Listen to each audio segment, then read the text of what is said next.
the Ethiopian Bible passage that proves what Mel Gibson said about Jesus word for word. In 2016, Mel Gibson sat across from Stephen Colbert on national television and said something that stopped the room. Not the kind of thing you expect from Hollywood.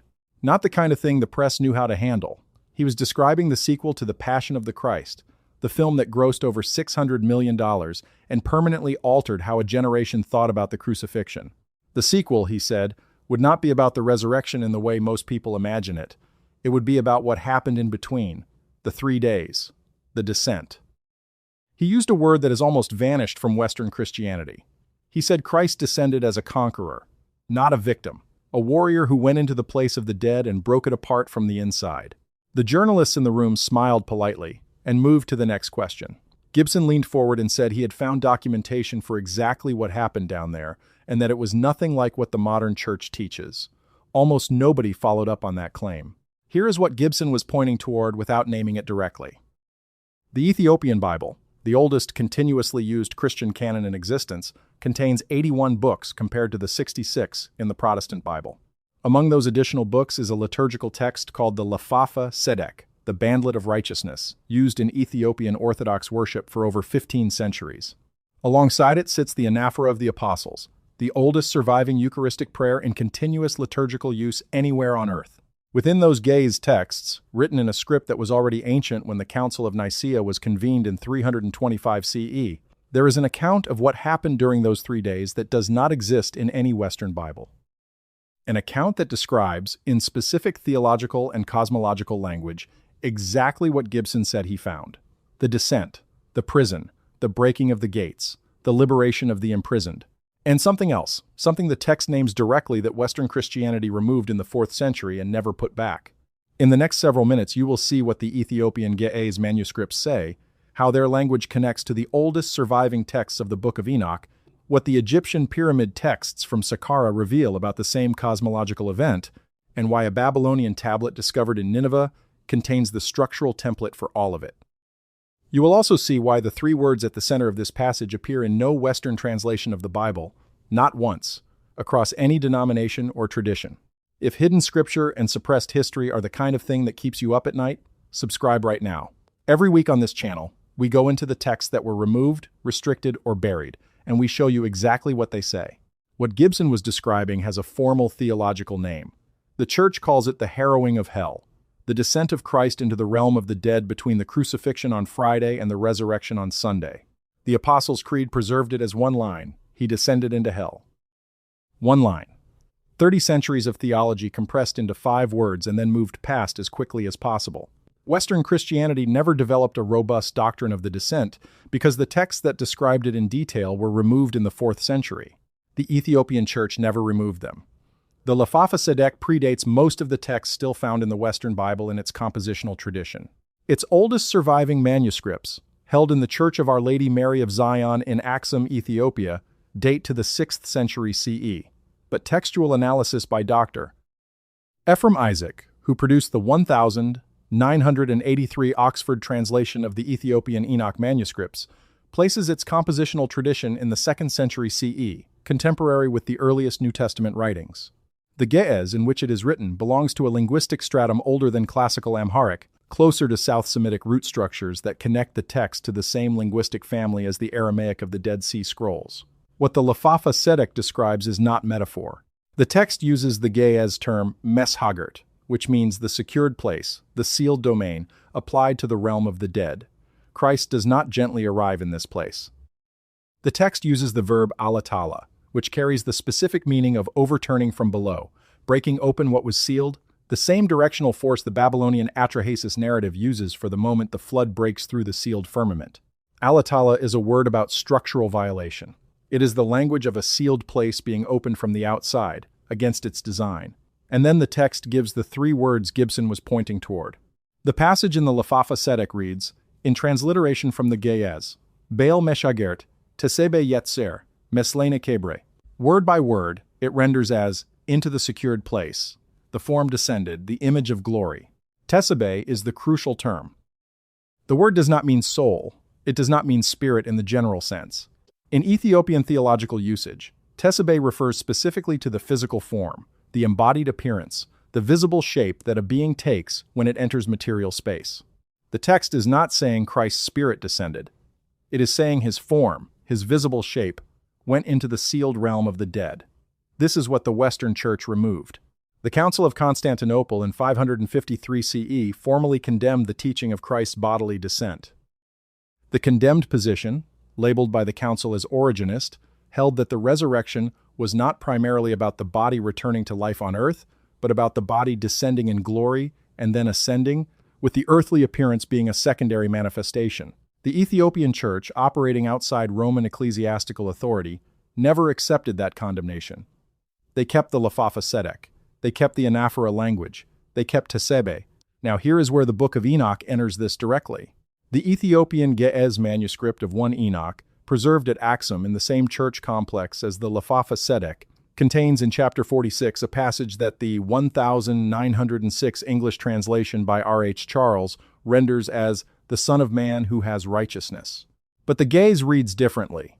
Chapter 46-1 in the Ethiopian text uses the specific construction, Wedquila Tesebe, the one who lowered the form, the same word, Tesebe.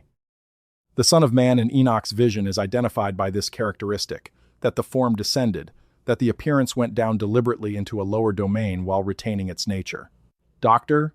James Vanderkam, of the University of Notre Dame, whose 2004 Cambridge study on the Enochic Son of Man remains the standard scholarly reference, identified the Son of Man passages in 1 Enoch as the earliest Jewish theological framework for understanding a divine being who descends into the lower world while retaining heavenly identity. Vanderkam noted that the Ethiopic term used in these passages differs significantly from the Aramaic fragments found at Qumran. The Aramaic uses Bar Enasha, Son of Man, a generic human designation. The Ethiopic uses a construction that implies agency, direction, and descent. Someone going down deliberately. Someone going into the secured place by choice and force? In 1947, 11 copies of the Book of Enoch surfaced among the Dead Sea Scrolls at Qumran, more copies than were found of Deuteronomy, more than Exodus. The oldest fragments, dated by carbon analysis to approximately 100 BCE, preserve the Son of Man passages in Aramaic. Scholars who compared those Aramaic fragments to the Ethiopian Ge'ez manuscripts found a systematic difference in the descent passages that no mainstream publication has fully addressed. The Dead Sea Scrolls fragment 4Q246, known as the Son of God text, contains Aramaic language describing a figure whose dominion will be over the earth and who will be called Son of the Most High. Scholars date this fragment to approximately 100 BCE, making it a century older than the Gospel of Luke's identical language in the Annunciation passage. The fragment identifies this figure as one who breaks the bonds, using not the Aramaic word for opening but the word for breaking by force, the same structural event the Lafafa Sedek describes with Alatala. But the connection goes deeper than vocabulary. It goes into Egyptian cosmology, and this is where the script becomes something the Western Church never wanted discussed in the open. The pyramid texts of Saqqara, carved into the burial chambers of pharaohs beginning around 2400 BCE, describe a cosmological event the ancient Egyptians called the traversal of the Duat, the underworld journey. The Duat in Egyptian theology is not simply the realm of the dead. It is the sealed domain where the forces that govern existence are held between their cycles. The texts describe the solar deity descending through 12 gates, encountering the imprisoned forces in each chamber, and emerging transformed on the other side. Pyramid text utterance 407 reads, in the standard translation by James Allen of the Metropolitan Museum of Art, that the traversing figure has passed through the gate of the faces and crossed the darkness that holds what cannot be held in daylight. The Ge'ez term Meshagert and the Egyptian term for this sealed domain share a structural parallel that is not coincidental. They arise from the same pre-monotheistic cosmological framework that understood the realm beneath as sealed, bounded, accessible only through deliberate traversal, and containing imprisoned powers that could only be encountered by a figure of sufficient cosmic authority. The Egyptian account is older than the Enochic account. The Enochic account is older than the Ethiopian Lafafa Sedek, and the Lafafa Sedek is what Gibson was describing. Here is what links all three traditions to the Babylonian. The Anzu texts, recovered from the excavations at Nineveh in the 19th century and held at the British Museum in the Kuyunjik collection, describe a primordial confrontation at a threshold between domains. What scholars rarely discuss is the cosmological setting of this confrontation. It does not take place on the surface of the earth or in the heavens. It takes place at a boundary point, a sealed threshold between ordered and disordered domains. The Akkadian text uses the term nanasu for the act performed at this threshold. Nanasu does not mean to defeat, it means to press through a sealed boundary, to force entry into a domain not meant to be entered from outside. The Babylonian Atrahasis narrative uses the same term for the moment the floodwaters breach the sealed firmament from below.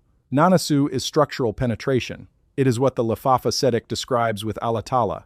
It is what the pyramid texts describe at the Gate of the Faces. The same cosmological event in 4 different textual traditions, spanning 3,000 years and 3 distinct civilizations. The Sumerian compound an Abzubala, attested in the Nippur tablet corpus and rendered by Dr. Nadia Voss at the Free University of Berlin as the inversion of the primordial deep, uses the same cosmological grammar, a sealed boundary open from below, from within, against the design of its original construction. What Mel Gibson had found, whether he knew the academic terminology or not, was this convergence. He found it through the Catholic sacramental tradition, which preserved fragments of the descent doctrine even after stripping the textual detail. He found it through the iconographic tradition, specifically through the Byzantine Anastasis icon, which depicts Christ at the moment of the harrowing standing on the broken gates of Hades, pulling Adam and Eve upward by their wrists. That image is not in the Western Bible. It is in the Eastern Church's theological memory, and it is in the Ethiopian Ge'ez manuscripts word for word. The specific passage Gibson referenced without citing chapter and verse is in the Anaphora of the Apostles, the Ethiopian liturgical text used in every Mass celebrated in the Ethiopian Orthodox Church to this day. The passage reads in Ge'ez, Beilu Meshagert, Alatala, Bahewat Yahidal. Into the secured place, the form broke through, and life passed over. Yihadal is the Ge'ez word for the Passover event, the passing over, the movement through.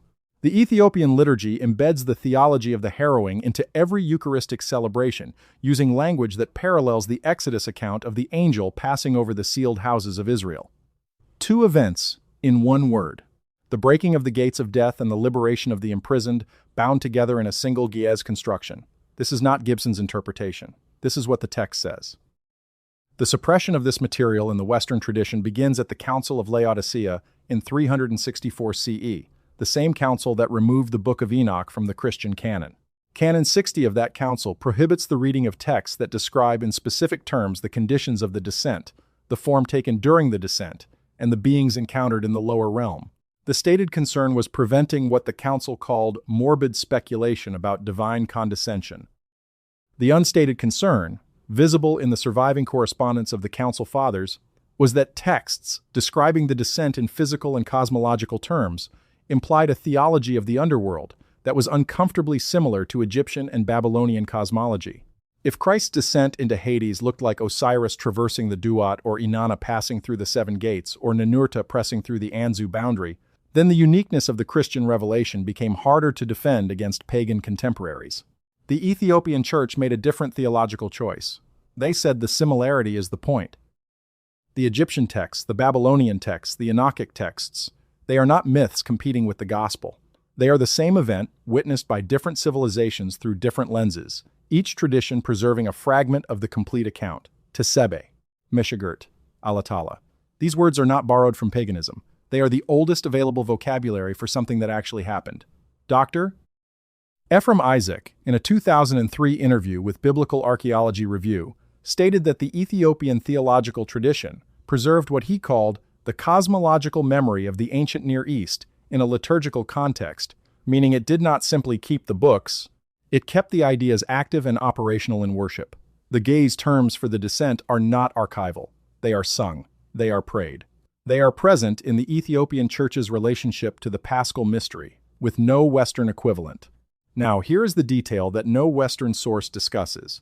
The Axum manuscripts of the Lefafa Sedek contain a passage in chapter 7 that does not appear in any published translation of the text.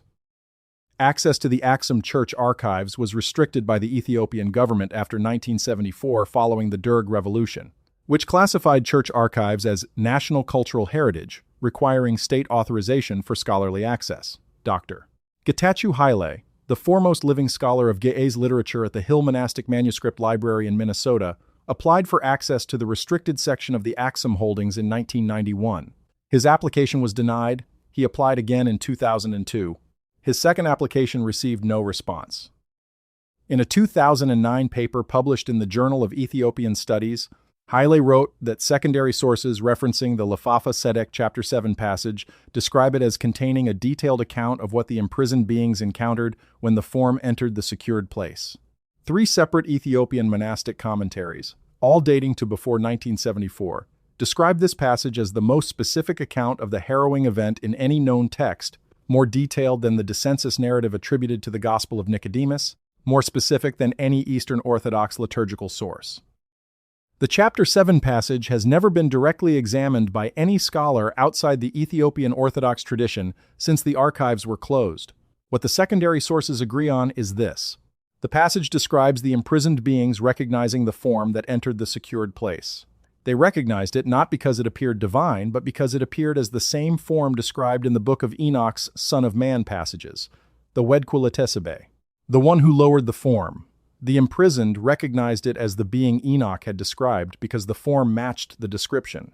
Recognition by the imprisoned is the theological event, not a speech, not a declaration. Recognition. The form alone was sufficient identification. This is what Gibson was pointing toward when he described the descent as a warrior going in. The warrior image comes from this recognition dynamic. The imprisoned beings in the Lafafa Sedek account do not receive Christ as a visitor. They receive him as the one whose arrival the Enochic tradition had foretold. The description had circulated for centuries in the Ethiopian canon. The imprisoned beings in the sealed realm knew the form because the description had preceded the arrival. The Babylonian parallel is almost exact. In the Akkadian account of Inanna's descent through the 7 gates, the guardians of each gate recognize Inanna not by her declarations but by her appearance. At each gate, she is stripped of one royal attribute, one element of her visible form. By the time she reaches the innermost sealed chamber, Inanna arrives stripped of all the markers of divine authority and is recognized and struck dead precisely because she is still herself, still the form, even without the attributes. The recognition precedes the confrontation. The form is the key. The Ge'ez term tesebe in the Lafafa Sedek and the Enochic manuscripts carries exactly this meaning, not the divine attributes, not the titles.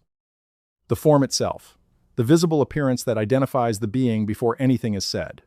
Now, let us return to what Gibson said on that television set in 2016 and examine it against what you have just heard.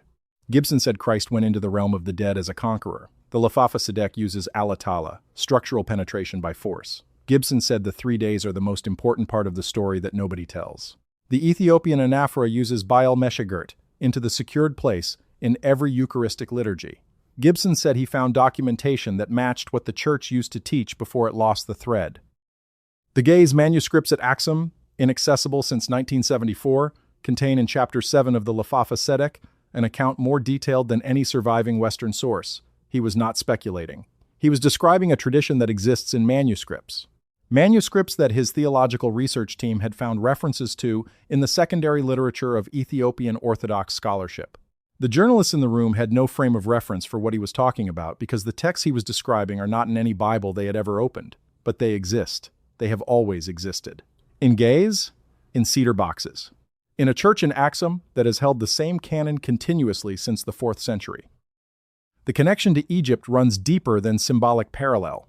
The Ethiopian Church's theological vocabulary for the cosmological events of the descent draws on a linguistic substrate that predates the Hellenization of the Near East. The Ge'ez terms are South Semitic. They connect laterally to Egyptian Demotic as well as to the Aramaic of the Qumran community.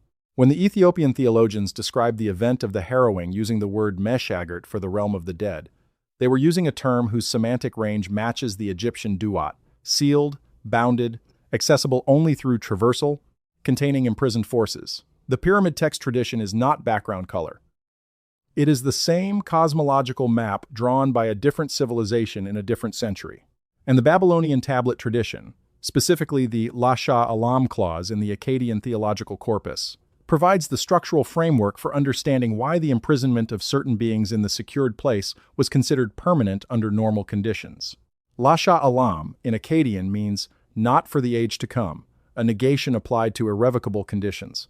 The beings described in Enoch as imprisoned pending final judgment are held under Lasha Alam conditions. The Lafafa Sedek's account of the harrowing describes the moment when that condition was temporarily suspended, when the secured place was entered from outside, and when the imprisoned beings encountered the form that had been described in the Enochic tradition as the one who would come. The arrival was the suspension of Lasha Alam, 3 days in which the sealed became unsealed. And then the form passed over, Yehedel, and the gates were restored, and the sealed returned to sealed, with a different population inside. The Western Bible preserves one sentence of this. 1 Peter 3:19 says, Christ went and proclaimed to the spirits in prison. One sentence. No Geaz, no Meshagert, no Alatala. No Tezebeh, no recognition, no form. One sentence that every denomination has debated for 2,000 years without resolution because the texts that would resolve it were removed in 364 CE, and the church that kept them has had its archives locked since. 1974. Gibson knew about that sentence in 1 Peter. He knew about the Apostles' Creed. What he found, through his theological research for the sequel, was the fuller account, the Ethiopian account. The Geaz account, the one that names what passed through, how the imprisoned responded, and what the form looked like when it arrived in the secured place. The Willerslev 2019 Nature Communications dataset on ancient population genetics places the Ethiopian highland communities as among the oldest continuously isolated populations in Africa, their textual traditions among the least externally disrupted in the ancient world. The Ge'ez canon was not shaped by Roman councils. It was not filtered through Nicaea or Laodicea or Constantinople. It kept what Rome removed, and it kept it intact, and it kept it liturgically active, sung every Sunday in a language older than the Latin Vulgate. And what Rome removed, Gibson was pointing toward on that television set, without being able to name it in chapter and verse, without being able to say Lafafa Sedek or Mes Hagert or Alatala on a late-night talk show because nobody in that room would have known what he was saying. The form descended into the secured place. The imprisoned recognized it from the description preserved in Enoch. The structural penetration broke the gates. The liberation passed over. And the form ascended, leaving behind what the Ethiopian liturgy calls, in the closing line of the anaphora of the apostles, Meseretok Zetekemu, the foundations that were not restored, the gates that did not close the same way again. The Axum manuscripts say this plainly. The Western Bible does not say it at all. And an Ethiopian Orthodox priest, who sings the anaphora of the apostles this Sunday, will use the word Alatala without explaining to his congregation that the word means exactly what Mel Gibson said it means, that the form broke through, that the secured place was entered, and that what entered it was recognized before it said a single word. Gibson was right. The texts exist. The language is specific. And the 3 words the council removed in 364 CE have been sung in Ge'ez every week for 1,500 years, in a church the council never controlled.